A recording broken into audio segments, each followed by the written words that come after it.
Welcome students. आज हम अपनी नेक्स्ट वीडियो लेके आए हैं क्लास 10th। हमारा चैप्टर है वो इलेक्ट्रिसिटी और हम रिवाइज कर रहे थे। तो इस रिवीजन सीरीज़ में आज हमारा टॉपिक जो हम कवर करेंगे दैट इज़ इलेक्ट्रिक पावर। तो देखिए इलेक्ट्रिक पावर क्या होती है। हमारी जो इलेक्ट्रिक पावर होती है उसके दो फॉर्मूले होते हैं, एक तो मैकेनिकल पावर और एक इलेक्ट्रिक पावर। जो मैकेनिकल पावर का हम जिक्र करें तो वो होती है P = W/T। और जो मैकेनिकल पावर का तो ये हो गया फार्मूला, ठीक है। और जो हमारी इलेक्ट्रिक पावर होती है वो हमारी होती है P = VI, product of voltage and current. ये हमारी है इलेक्ट्रिक पावर है, ठीक है। अब हम इस फॉर्मूले को एक्सटेंड कर सकते हैं। एक बार तो हम V की वैल्यू रखें, ठीक है। According to Ohm's law V = IR। तो यहाँ पर जब ये V की वैल्यू रखेंगे तो ये हमारा P हो जाएगा I²R, ठीक है।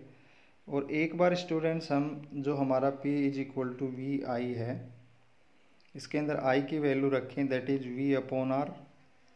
तो यहाँ से P हो जाएगा V²/R। तो इस प्रकार से हम फॉर्मूले को एक्सटेंड कर सकते हैं। जो SI यूनिट होती है पावर की वो हमारी होती है वाट, WATT, जिसको हम कैपिटल W से डिनोट करते हैं। अगर हम डिफाइन करें कि व्हाट इज़ 1 वाट पावर तो वो हमारा हो जाएगा अकॉर्डिंग टू फार्मूला। अगर हम बोलेंगे कि it is the power consume bye a device that carries 1 ampere of current when it is operate at A potential difference of 1 volt, ठीक है।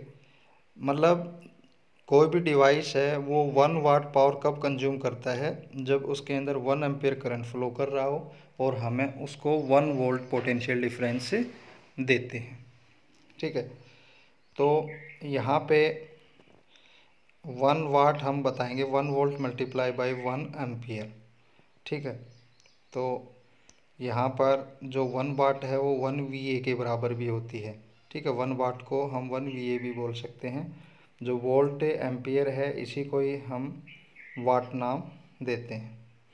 इसके बाद स्टूडेंट्स एक काफ़ी इम्पोर्टेंट आप कह सकते हैं यूनिट होती है वाट की, kWh, किलो वाट आवर। जो हमारी इलेक्ट्रिक एनर्जी है उसको हम इलेक्ट्रिक एनर्जी को जब हम मेजर करते हैं कि भाई हमने कितनी खर्च कर ली तो उसके लिए हम ये कमर्शियल यूनिट यूज़ करते हैं किलो वाट आवर, ठीक है। जैसे आपके घरों में जो बिजली के मीटर होते हैं उनके अंदर रीडिंग्स आती हैं जिस आधार पे पता चलता है कि आपने कितनी इलेक्ट्रिक पावर कंज्यूम करी है, ठीक है। तो जो 1 किलो वाट आवर होता है वो 1 यूनिट के बराबर होता है और 1 यूनिट की एक वैल्यू होती है। जैसे मान लीजिए एक महीने में आप लोग 50 यूनिट से कंज्यूम कर रहे हैं, ठीक है। तो 50 यूनिट्स का मतलब हो गया 50 किलो वाट आवर आपने कंज्यूम कर ली, ठीक है। तो एक यूनिट की वैल्यू अगर 5 है तो आपकी जो 50 हैं तो 50 मल्टीप्लाई बाय 5 तो 250 आपका जो कंजप्शन का आप कह सकते हैं कंजप्शन की जो वैल्यू है वो 250 हो जाएगी, आपका बिल आ जाएगा। तो इस प्रकार से हम इलेक्ट्रिक एनर्जी को मेजर करने के लिए हम kWh का यूज़ करते हैं।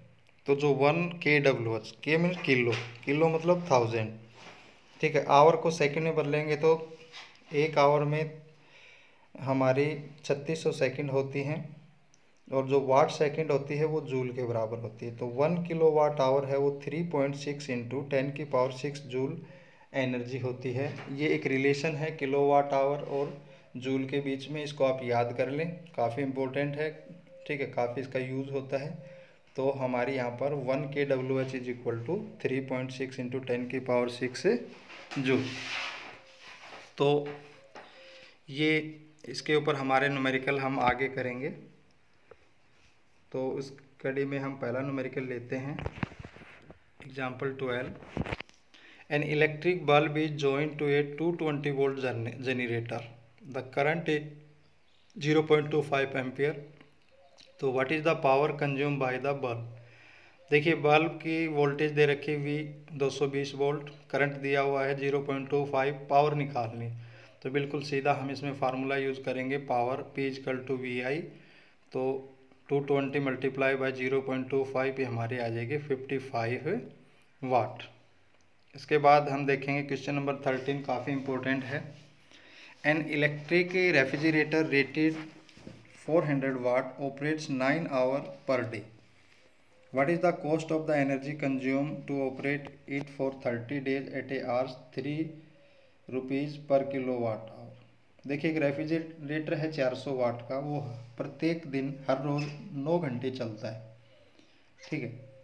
तो आप एक दिन की पहले पावर निकाल लें, फिर वो 30 दिन तक कितनी पावर कंज्यूम करेगा, तो वो टोटल हमारी यूनिट्स आ जाएंगे, फिर हम उसको 3 से मल्टीप्लाई कर देंगे, ठीक है। तो मान लीजिए एक रेफ्रिजरेटर है 400 वाट का है, 9 घंटे चलता है, ठीक है। तो एक दिन की उसकी हो जाएगी 3600 वाट। ये 9 घंटे है, 400 वाट, 400 को आप 9 से मल्टीप्लाई करेंगे तो ये हमारा आ जाएगा 3600 वाट। तो जो 3600 वाट है वो पर डे की कंजप्शन है, ठीक है। तो 30 डेज की कितनी हो जाएगी, दैट इज मल्टीप्लाई बाय 30, तो ये हमारा आ जाएगा 10,000। ये यहाँ पे 1,08,000 वाट आवर। इसको किलो वाट आवर में चेंज करेंगे तो 108 किलो वाट आवर। तो आपकी इस रेफ्रिजरेटर की एक महीने की जो कंजप्शन है वो 108 किलो वाट आवर है, ठीक है। और 1 किलो वाट आवर या एक जो यूनिट के बराबर होती है उसके कॉस्ट 3 रुपये है। तो 108 मल्टीप्लाई बाय 3, तो आपका एक महीने का बिल आएगा 324 रुपये, ठीक है। तो ये बहुत इंपॉर्टेंट क्वेश्चन है, इस टाइप के क्वेश्चन काफ़ी आते हैं, तो इसको आप अच्छे से करें। आइए स्टूडेंट्स अब आगे बढ़ते हैं हम एक्सरसाइज की ओर। तो सबसे पहला ही क्वेश्चन है, what does an electric current means. Electric current से आपका क्या अभिप्राय है। तो ये आपने पढ़ा था, the flow of charge in definite direction constitute the electric current and the time rate of flow of charge through any cross section of a conductor is measure of current, ठीक है। जो चार्ज जब एक definite direction में move करते हैं तो वो करंट पैदा करते हैं, ठीक है। अगर इसके फार्मूले की बात करें तो I = Q/T, तो इलेक्ट्रिक करंट हमारा हो जाएगा टोटल चार्ज फ्लोइंग अपॉन में टाइम टेकन।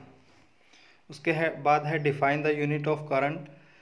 तो जो SI या प्रैक्टिकल यूनिट है करंट की वो एम्पियर होती है, जिसको कैपिटल A से डिनोट करते हैं। और अगर आप इसको डिफाइन करें तो अभी हमने ऊपर किया था, current through a wire is said to be 1 ampere if 1 coulomb of charge is flowing per second through section of a wire, ठीक है।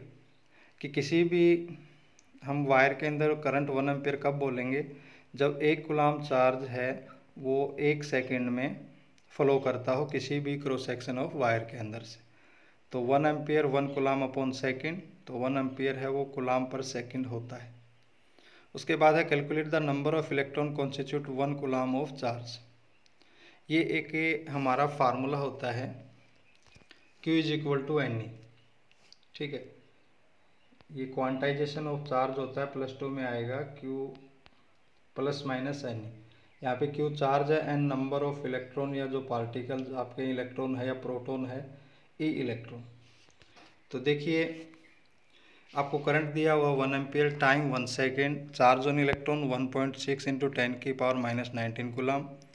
तो यहाँ पर Q की वैल्यू रख दी आपने। यहाँ पर आपका फार्मूला है ये Q = Ne।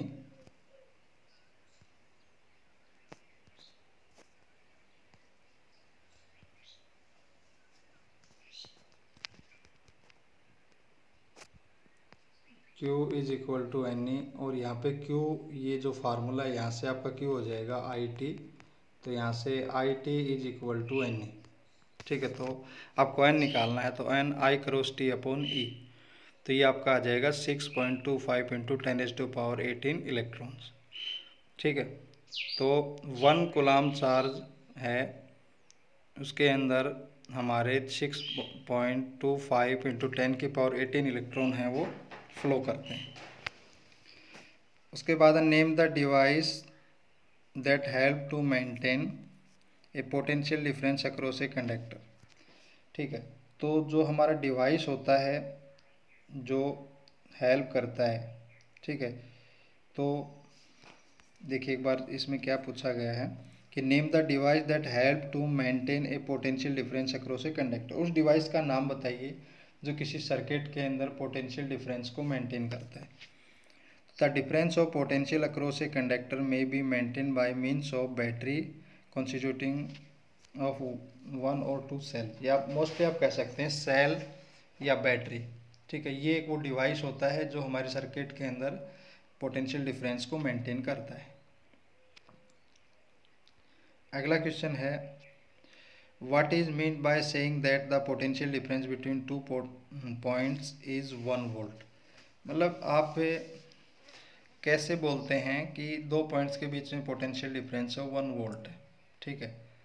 तो इसका मतलब क्या हुआ कि when we say that potential difference between 2 points in a current carrying conductor is 1 volt, if 1 joule of work is done to move a charge of 1 coulomb from one point to the other, ठीक है।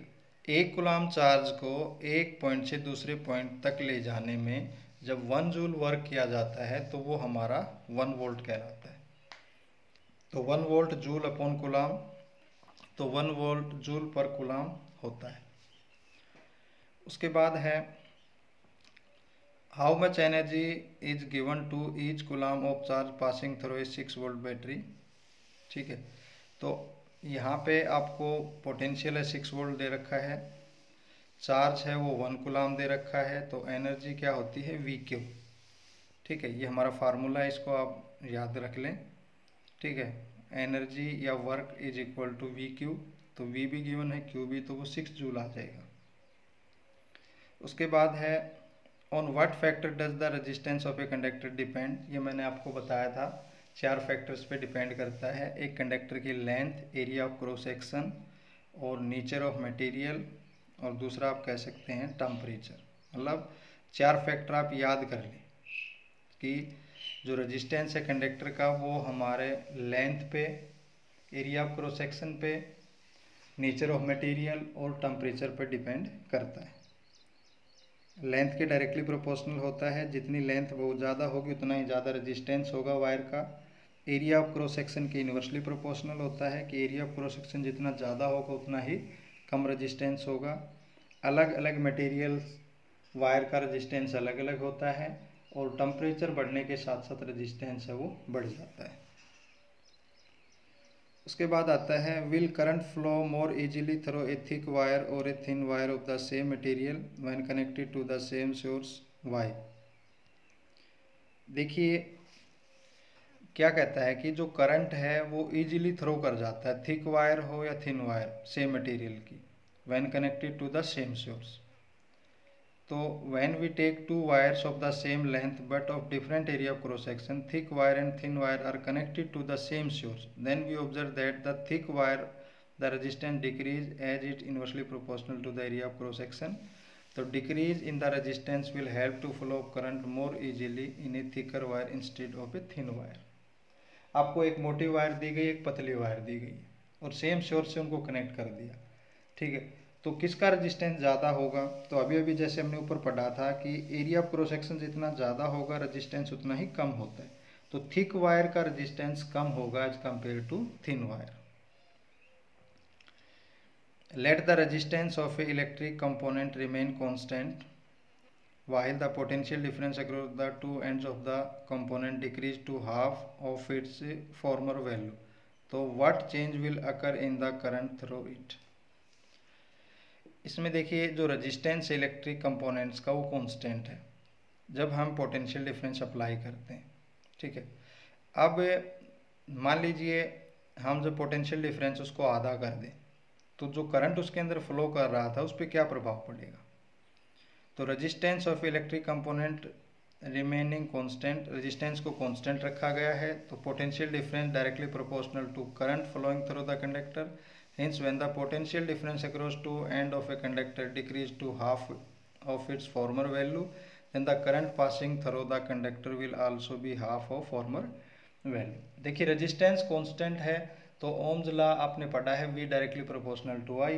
तो अगर V को आप half कर दोगे तो I भी हमारा हाफ हो जाएगा।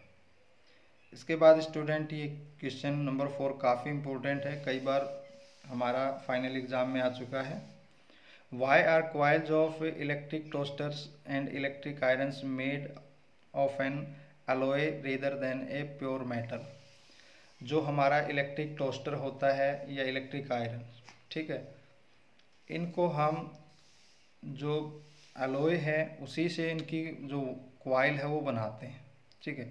वो हम प्योर मेटल मतलब कॉपर या सिल्वर की क्यों नहीं बनाते, ठीक है। या आप ये कह सकते हैं कि जो हमारी रेजिस्टेंस वायर होती हैं, इनकी जो कॉइल्स होती हैं वो अलॉय की बनी हुई होती है, उनको हम प्योर मेटल की क्यों नहीं बनाते।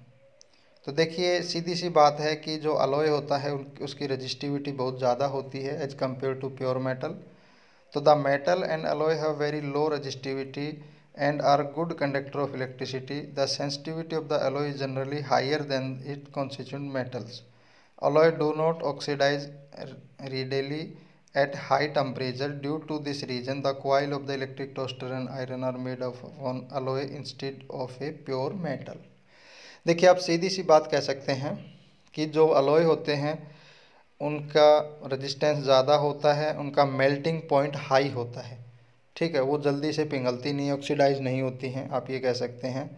तो इसका मेल्टिंग पॉइंट हाई होता है प्योर मेटल की तुलना में, इसीलिए हम है इसे का यूज़ करते हैं इंस्टेड टू प्योर मेटल, ठीक है। तो सिंपली बात है कि हम अलॉय का इसलिए यूज करते हैं क्योंकि इसका मेल्टिंग पॉइंट हाई होता है as compare to pure metal.